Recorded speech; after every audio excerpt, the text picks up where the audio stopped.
ഭാഷണം നടന്നതിന് ശേഷം ആണ് അവൾക്ക് കൂടുതൽ വിഷമം നമ്മൾ കണ്ടത്.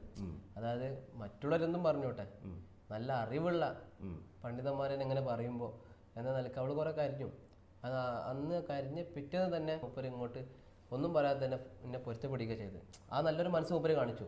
ഉസ്താദേ മോനെ, ഞാനിങ്ങനെ അറിയാതെ പലയിടത്തുനിന്ന് കേട്ടിട്ട് പറഞ്ഞു പോയതാണ്, എനിക്ക് പുറത്തു തരണം എന്ന നല്ലൊരു മനസ്സ് ഉസ്താദ് കാണിച്ചു. നൗഷാദ് വാക്കഫി എന്ന് പറയുന്ന മതപണ്ഡിതൻ ഇവരെ വിമർശിച്ചെങ്കിലും ആക്ഷേപിച്ചെങ്കിലും പിന്നീട് ഇവരോട് പൊരുത്തപ്പെട്ടു.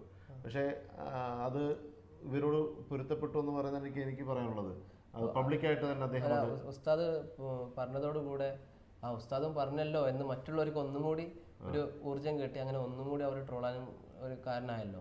അപ്പോൾ ഉസ്താദ് പറഞ്ഞു, കുഴപ്പമില്ല, ഇൻഷാ അല്ലാഹ് ഞാനത് നല്ലൊരു വേദി കിട്ടിയാലും മാറ്റി പറഞ്ഞോളാം.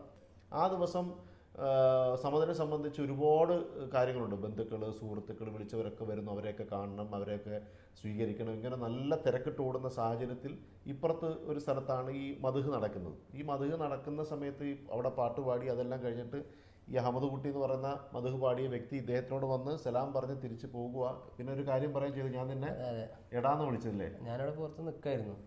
ഒരു പാട്ടൊക്കെ പാടി കഴിഞ്ഞു. ഞാൻ ഇറങ്ങി പോകണമെന്ന് യാത്ര പറയണം.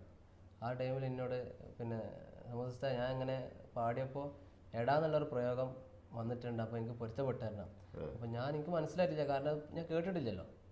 കേൾക്കാത്തതുകൊണ്ട് എനിക്കത് മനസ്സിലായില്ല എന്താ പാടി എന്നുള്ളത്. അപ്പോൾ ഞാൻ അതൊന്നും കുഴപ്പമില്ല, പോയിക്കോന്ന് പറഞ്ഞു.